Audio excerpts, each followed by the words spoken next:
La méthode MRP Golf est une remise en cause du rationalisme et de la technique d'apprentissage et d'entraînement du golf. Elle apporte une vision nouvelle de l'enseignement du golf. Les principes fondamentaux de cette approche donnent un sens inédit à la notion de progression. Lionel Bérard réalise une convergence entre tous les sports, particulièrement entre les dernières découvertes de la science dans le domaine de l'entraînement moderne et l'apprentissage dit classique. C'est à la suite d'une carrière sportive dans plusieurs disciplines qu'il se lance dans l'étude biomécanique et neurophysiologique du geste sportif. Grâce à ses recherches, ainsi qu'à des observations concernant plus de 25 000 swings observés pendant plus de 20 années d'enseignement, il a cherché à remonter à l'étiologie des mauvais coups de golf et à élaborer une méthode qui n'agit pas sur la partie visible du swing. Grâce à l'apport des récentes avancées scientifiques, notamment à la neuroscience, il a pu enrichir son contenu et mettre en place la méthode MRP. Dans le golf, comme dans la vie, 90% de vos actions sont gérées par votre inconscient, que vous le vouliez ou non. Vous arrivez devant votre balle sur le parcours, vous ne savez pas encore comment vous allez jouer ce coup, pourtant, votre inconscient a déjà une opinion sur la situation. Après seulement quelques dixièmes de seconde, il vous envoie des signaux de confiance ou de doute sur le coup à jouer. Vous croyez être maître de la situation ? Mais votre cerveau a déjà pris des décisions avant même que vous ayez eu le temps de réfléchir, car le cerveau analyse la situation de manière automatique, à tout moment, et réagit en fonction de votre expérience. Dans le swing de golf, les automatismes doivent travailler pour nous. L'inconscient l'ayant fait en amont, nous n'avons pas besoin d'être dans le contrôle. Demandez à un très bon joueur s'il pense à son swing tout au long du parcours et s'il agit consciemment sur toutes les étapes de son swing. Bien sûr que non. Cela lui demanderait trop d'énergie. Nous n'avons pas besoin de savoir où le club se trouve à tel ou tel moment. Les automatismes prennent en charge le contrôle de façon simplifiée et cela fonctionne. De toute manière, notre conscient est débordé au-delà de 4 à 5 pensées. Observez les jeunes joueurs. Ils jouent avec des automatismes en se faisant une représentation du swing très simple, sans réflexion consciente et sans a priori. Nos expériences sont stockées dans notre disque dur interne. Si vous avez cumulé une grande quantité de mauvais coups, il va réagir et vous envoyer en retour un message d'alerte, de doute. Par contre, si vous arrivez à bloquer ces messages et les remplacer par une émotion positive stockée dans votre mémoire, vous avez toutes les chances d'inverser ce processus. Il faut savoir que lorsque nous accumulons les erreurs, notre système limbique se bloque. A contrario, quand le cerveau éprouve du plaisir, il sécrète de la dopamine, une hormone du plaisir qui lui donne envie d'aller plus loin. C'est ici que la méthode MRP prend toute son importance. Le but de la méthode MRP est de permettre à chacun de progresser selon ses propres registres. Chacun de nous bouge, ressent, pense, suivant des préférences cérébrales et quel que soit son niveau. Nous encourageons le joueur à fonctionner avec ses intuitions et ses automatismes inconscients et ses propres modes de perception. Une approche différente du golf, résolument moderne, réfléchie et complète, basée sur les dernières découvertes scientifiques. Débutant, vous allez brûler les étapes, utiliser le driver et aller sur le parcours dès les premières séances. Nous avons tous vu des débutants ne pas réfléchir et faire ce que leur corps leur dicte, parvenant, sans l'avoir prémédité, à envoyer la balle à plus de 150 mètres. Nous appelons cela la chance du débutant. Et ça se cultive. Pour les joueurs confirmés, le but est de vous aider à sortir de la technique, à éliminer un mode de comportement erroné qui constitue un terrain propice aux tensions, au blocage psychologique, au traumatisme physique. Il est impressionnant de constater à quel point, en conditions favorables, vous êtes capable du meilleur et parfois même capable d'égaler les champions. Pour le joueur professionnel, il s'agit d'un accompagnement pour le développement de son potentiel, le guider vers l'optimisation de la performance au niveau physique, mental, émotionnel. Lionel Bérard considère que le swing est un mouvement global naturel que l'on a complexifié au travers de la technique. Un subtil enchaînement dans lequel notre conscient n'agit que sur une infime partie. N'en déplaise aux adeptes du conditionnement technique qui répètent et contrôlent des séquences sur lesquelles il ne faut pas agir, même si la plupart des joueurs et enseignants parlent de ce qu'ils connaissent et maîtrisent. Le problème, c'est que la technique et la quantité sont rassurantes pour le golfeur et l'entraîneur, alors que la gestion de ses réactions et la qualité sont incertains et subjectifs. Le conscient nous dit « fais ceci, fais cela ». Son rôle est de prendre les décisions, choix de club, direction, mais ne doit en aucun cas agir dans l'action. L'entraîneur qui demanderait à son élève de mettre du conscient au cœur de l'action enfermerait son élève dans une dépendance technique et lui ferait perdre beaucoup de temps, au risque de ne jamais trouver régularité et plaisir. Une des particularités de la méthode est qu'elle utilise les principes de la neuropédagogie, une synthèse originale entre la pédagogie et la neuroscience. Elle traite toutes les problématiques d'un organisme apprenant, mémoire, raisonnement, prise de décision, en utilisant le potentiel de plasticité physique et mentale du joueur. Le MRP Golf développe ainsi les possibilités d'évoluer et de s'adapter à tous les niveaux d'entraînement. La méthode MRP s'adresse à toute personne qui désire jouer avec plus de plaisir, d'efficacité et d'aisance sans passer par un apprentissage séquentiel. Elle est particulièrement efficace pour les joueurs confrontés à des limites de mouvement, blessures, douleurs chroniques, etc., leur permettant de trouver ainsi de nouvelles façons de réaliser leur swing, sortant d'un modèle standard et en respectant leur rythme.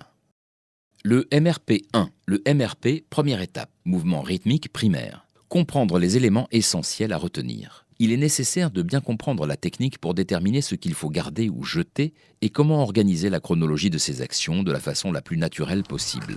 À travers les différents exercices, vous allez comprendre l'essentiel, assimiler et maîtriser ce programme moteur général. Ce premier niveau consiste à collecter les informations nécessaires à une réalisation efficace du mouvement rythmique primaire. Il combine d'une manière unique la théorie et la pratique, nous donnant des explications simples et complètes qui sont capables de démystifier la technique et nous guident vers une meilleure compréhension des clés de régularité. Une véritable simplification rendant la technique accessible sans remise en question. Cette première étape consiste à comprendre l'action et à se débarrasser des choses inutiles, quel que soit son niveau. Elle remet en cause la notion de correction du geste technique de façon consciente comme seul moyen pour progresser. La logique voudrait que l'on combatte ce que l'on voit extérieurement pour éliminer le problème. Or, notre approche propose au contraire de s'appuyer sur une logique paradoxale qui prend le contre-pied de ce bon sens. Elle ne se focalise pas sur le contrôle du club, mais sur l'élimination des blocages physiques et émotionnels. Elle ne cherche pas à corriger la forme extérieure, mais cherche la cause première. Cette compréhension de l'origine du ou des blocages vous aide à atteindre une autonomie technique complète. Le MRP a une notion dynamique. Ce mouvement rythmique primaire coordonne et synchronise tous les segments du corps. Il est le chef d'orchestre de tous nos mouvements, du putting au plein swing. Il agit comme un régulateur pour nos approches et comme un turbo délivrant un surcroît de puissance en plein swing. Son action cinétique prend naissance dans des muscles puissants qui se situent autour du centre de gravité, muscles rotateurs du tronc pour s'irradier vers les muscles moins puissants, mais plus rapides, des membres supérieurs. Au cours du backswing, l'énergie accumulée dans cette zone n'a rien à voir avec un effort conscient exécuté sur cette partie du corps et se manifeste à notre insu. Une sorte d'enchaînement vertueux favorisant anticipation, économie et rentabilité. La technique devient alors secondaire, tout à fait accessoire et découle naturellement de ces réactions en chaîne non réfléchies. Par exemple, une sortie de bunker qui demande une arrivée de la tête du club plus verticale dans le sable est réalisée initialement par une modification de la posture, mais en aucun cas en modifiant volontairement son geste dans l'action. Cela peut sembler simpliste de réaliser toujours la même action dans le départ de swing, mais cette répétition est nécessaire pour que les automatismes inconscients prennent en charge la suite. Au fil des séances, cette approche nous montre que la force devient tout à fait accessoire en matière d'efficacité. Les swings des grands champions démontrent non seulement une puissance qui n'est pas contingente au concept de force, mais également une aisance et souplesse qui laissent la majorité des amateurs dans une incompréhension de la démarche à suivre. Dans le système MRP, il faut bien sûr également comprendre les forces, d'inertie, de rotation, ainsi que leurs combinaisons, s'habituer à jouer avec elles pour développer cette fluidité. Mais il est plus saisissant d'exposer ses propres ressources que de chercher à corriger son geste consciemment ou aller chercher des ressources dans diverses techniques analytiques. Certes, il est plus facile d'appliquer un contenu technique que de remettre en question son propre fonctionnement, par exemple son manque de lâcher-prise ou de développer une forme d'énergie qui semble échapper à sa logique rationnelle, de rechercher l'information plutôt que la désinformation, de répéter un geste inlassablement pour aller plus vite, plus fort, plus loin. La définition du swing par Lionel Bérard. Le swing de golf est un enchaînement de relais articulaires et musculaires naturels, commandés par des automatismes inconscients dans lesquels le conscient peut agir en toute liberté et créativité, sans contrainte technique, associant savoir-être au savoir-faire. Une séance type du premier niveau du MRP débute par une explication simplifiée sur la biomécanique du swing, associée à des exercices d'allongement musculaire. Ces explications et exercices conditionnent la bonne réalisation des niveaux suivants. Elles permettent de construire une représentation mentale du swing et de corriger une conception erronée. Ensuite, d'autres séries d'exercices vous amènent à développer synchronisation, coordination, équilibre, ainsi qu'un ensemble de sensations. D'atelier en atelier, les éducatifs vous acheminent vers le plein swing tout en évitant l'ennui et la routine. Tous les exercices sont autant de ressources, de sensations et de perception des justes tensions nécessaires. La particularité de la méthode MRP repose sur son adaptation à la morphologie et aux besoins du joueur. Les mouvements sont effectués en tenant compte des réelles capacités physiques de chacun.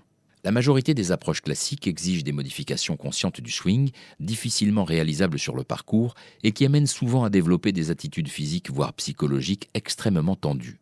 Le joueur est alors obligé d'utiliser sa force des épaules et des bras, ce qui est peu efficace puisqu'il n'utilise qu'une partie de son corps excentrée du centre de gravité. A contrario, la méthode MRP se focalise sur l'élimination des blocages physiques et émotionnels et ne cherche pas à corriger le geste, mais recherche la cause première de cette compensation. Cette compréhension de l'origine du ou des blocages nous aide à atteindre une autonomie technique complète et faire en sorte que nos réactions sur le parcours soient adaptées à la situation rencontrée. Le mouvement rythmique primaire s'explore d'abord dans la lenteur et sur des petites distances pour mieux sentir la relation corps-esprit. Crescendo, chacun avec ses propres clés, développe sa gamme variée de coups touchant à toutes les situations. Coups en pente, sortie de bunker, coups dans le rough, etc. Les éducatifs simples et ludiques, associés à des techniques psychocorporelles, permettent d'améliorer sa souplesse et font instantanément constater un gain de régularité. Puis suivent des mises en situation en practice sur le parcours. Le résultat est surprenant. On sort de ces séances détendu, bien dans son swing et dans sa tête, avec des objectifs précis. Pas de corrections interminables aux practices, mais plutôt une subtile organisation dans l'entraînement de tous les compartiments de jeu. Après quelques séances, vous ne chercherez plus à prendre le contrôle du club ou réfléchir à telle ou telle chose, les automatismes inconscients prennent le dessus et cela fonctionne. And it works. MRP niveau 2, mécanisme de reprogrammation proprioceptif. Qui n'a pas rêvé de pouvoir réduire le temps passé aux practices, de diminuer ses efforts et élever son seuil de régularité et de sensibilité, de fixer concrètement et durablement un swing régulier. Chez un joueur confirmé, un swing a été répété des milliers de fois et cette habitude prise a été intégrée dans le corps à un niveau inconscient. Nous savons tous combien il est difficile de transformer ce que notre inconscient a déjà intégré et automatisé. Nous avons deux moyens de corriger et d'apprendre un geste. Le premier, la répétition, faire et refaire inlassablement jusqu'à créer une réaction programmée, un apprentissage profond. Cela peut prendre du temps, n'est pas très agréable et demande beaucoup d'énergie et de concentration, avec le risque de mémoriser pendant la progression des automatismes erronés. Mais c'est souvent la seule solution envisagée dans l'enseignement classique. La seconde, que nous utilisons, prend en compte la relation entre le cerveau et le corps dans le processus d'apprentissage et d'entraînement. Nous utilisons les liens entre le mouvement, la motricité, les fonctions cérébrales et corporelles impliquées dans l'apprentissage. Les avancées dans des domaines comme celui des neurosciences nous permettent de mieux comprendre comment fonctionne notre cerveau et donc, par exemple, nos systèmes de mémorisation et d'accès à l'information. Plus que dans d'autres sports, pour le golfeur, l'émotionnel est important. Lionel Bérard explique comment il cherche à débloquer des systèmes de contrôle par inhibition, puis créer une image mentale, un ressenti et une émotion.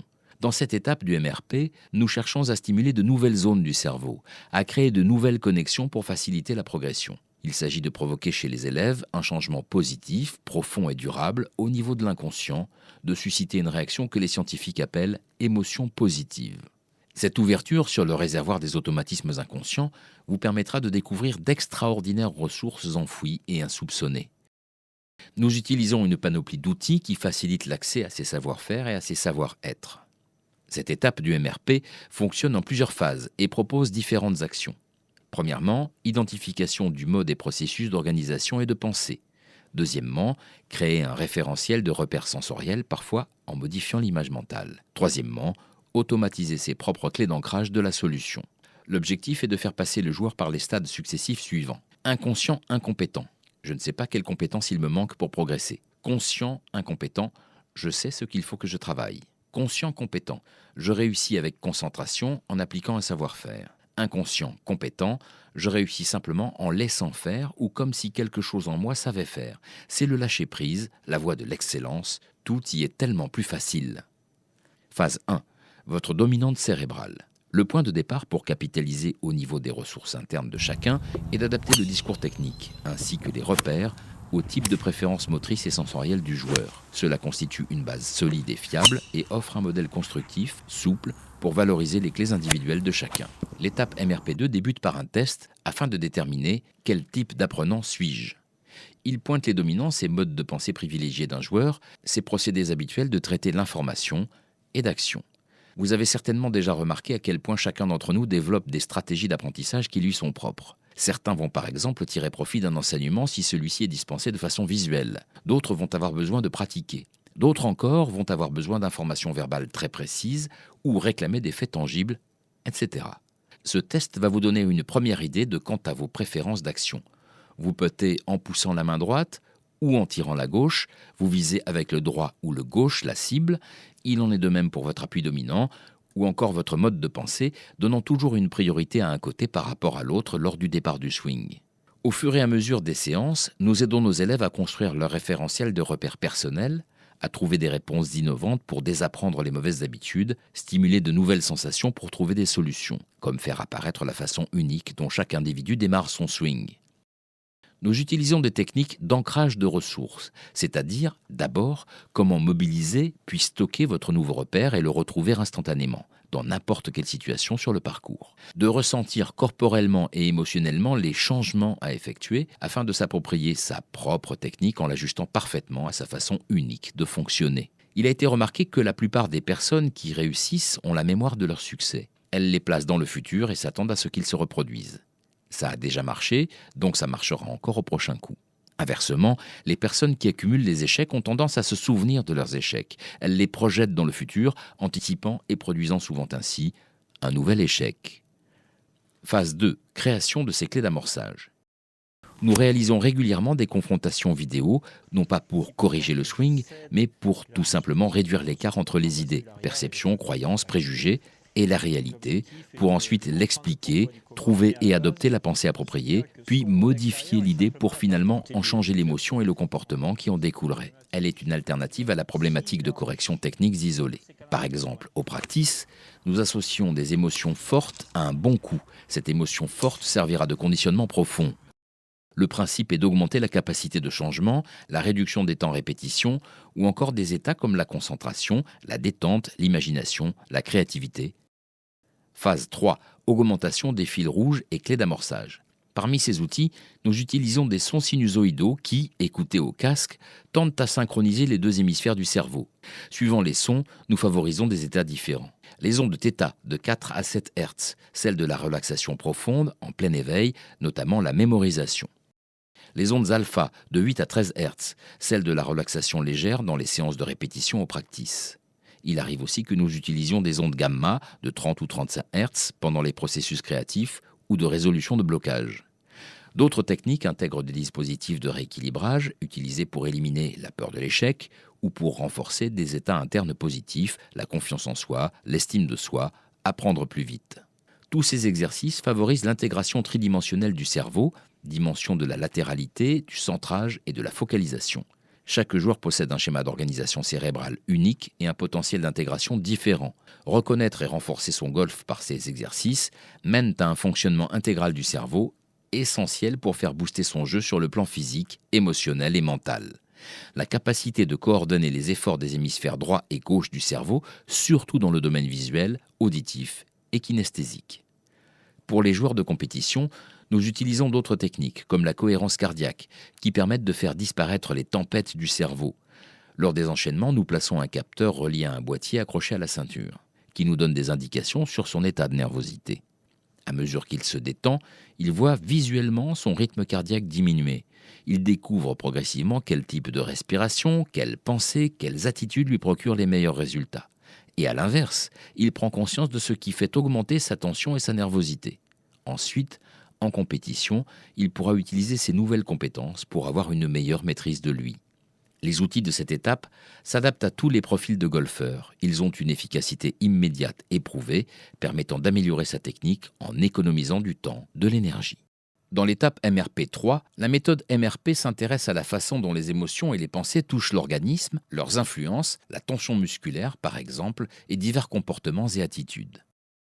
Sur le parcours, dès que nous visualisons une situation, des signaux électrochimiques restituent de manière inconsciente l'action. Le cerveau fait automatiquement le tri des perceptions et nous envoie des messages de confiance ou de stress.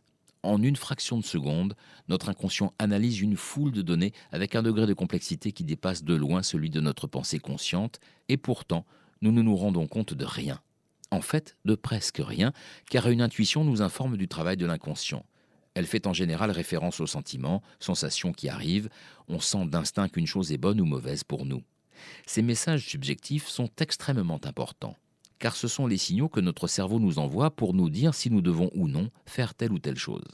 La méthode MRP s'intéresse à ces intuitions, à la façon dont les émotions et les pensées touchent l'organisme, leurs influences, la tension musculaire par exemple, et divers comportements et attitudes en situation de jeu ou en compétition. Tant qu'une émotion reste modérée, normale, elle n'affaiblit pas le corps, ne provoque pas de tension musculaire. Mais lorsque l'équilibre est rompu et que l'émotion devient intense, le joueur développe des actions motrices stéréotypées inadaptées. Votre golf est le reflet de vos pensées. Le corps ne fait pas ce qu'on lui demande, il fait ce qu'on imagine. Si vous visualisez une chose, c'est cette chose et pas une autre qui se manifestera. Si notre cerveau rejoue des scènes de mauvais coups ou un sentiment de doute devant un obstacle, alors que nous devrions n'avoir aucun problème pour franchir l'obstacle, c'est que notre inconscient a souvent le dessus sur notre réflexion. Notre inconscient a toujours une longueur d'avance et joue le rôle d'un filtre. C'est pour cette raison que nous avons si peu d'influence consciente et qu'il est aussi difficile de rectifier une mauvaise pensée. Nos actions résultent en permanence des informations traitées dans le passé. Tout ce que nous percevons de façon consciente a été envoyé un tiers de seconde au moins auparavant par notre cerveau. Notre mémoire est donc l'organe sensoriel le plus important. De plus, nous voyons à plus de 90% ce qui est déjà présent dans notre mémoire, seul moins de 10% vient s'ajouter par l'intermédiaire des organes des sens. Donc notre cerveau peut falsifier l'information qui vient se projeter sur la rétine, autrement dit, nous pouvons annuler la réalité qui nous entoure pour lui donner la forme qui convient à ce que nous croyons. C'est très puissant. Notre travail sur le parcours consiste à prendre en compte ces intuitions en étant connecté à notre banque de données sensorielles pour s'adapter en permanence et percevoir le moindre changement. Les joueurs plus intuitifs sont ceux qui ont le mieux développé leurs qualités sensorielles. Ces intuitions provenant de nos sens, de nos organes internes ainsi que de nos expériences émotionnelles passées. Il est donc aussi important de vivre des situations positives à l'entraînement, d'organiser ses pensées sur le parcours pour envoyer au cerveau des informations positives qui vont prendre le dessus sur le doute. C'est ainsi que nous pouvons parfois inverser le système et accomplir de véritables prouesses. En réalisant tel ou tel type de routine de préparation, nous favorisons l'émergence de savoir-faire et savoir-être. Selon certains experts, l'inconscient serait capable de traiter plus de 200 000 données de plus que notre conscience. Notre conscience est limitée au cortex cérébral, une fine couche qui enveloppe notre cerveau. De plus, il faut savoir que l'utilisation de la conscience entraîne une dépense d'énergie supérieure à celle occasionnée par l'utilisation des muscles d'un sportif de haut niveau. Nous aidons le joueur à organiser ses pensées, à utiliser le conscient pour évaluer la situation et prendre les bonnes décisions, choix de club, direction. À l'inconscient, à exécuter les ordres, à prendre ses instructions en provenance du cerveau conscient et à suivre les instructions. Si nous n'avions que notre conscience, nous nous épuiserions, nous enchaînerions les mêmes erreurs. Si les joueurs professionnels possèdent autant de régularité, c'est parce que chacune de leurs expériences positives laisse une trace et donc un souvenir. Ils puisent dans leurs archives le coup qu'ils ont déjà réalisé. Inconsciemment, ils généralisent les expériences passées. Ce processus doit se faire automatiquement. En aidant le joueur à s'engager de manière systématique dans un ensemble ordonné de pensées et d'actions, il va obtenir une gestion plus fine de son jeu, une meilleure adaptabilité aux différentes difficultés du parcours. La progression se fera dans un climat de confiance. Conclusion. La méthode s'adresse à tout joueur, du débutant au joueur expert, recherchant une progression durable, un fonctionnement plus adapté, harmonieux, moins prise de tête. Elle est aussi une rééducation globale de son propre fonctionnement physique qui favorise plus de décontraction et aide même à retarder des problèmes de dos, tendinite, etc. Avec la méthode MRP, quelques séances suffisent à transformer notre pratique de jeu pour qu'elle devienne un véritable plaisir. Tout dépendra de votre capacité à sortir du contrôle et à accepter de lâcher prise sur le parcours. Il ne nécessite aucun effort surhumain et encore moins de souffrance ou d'acharnement. Alors, venez découvrir la méthode MRP.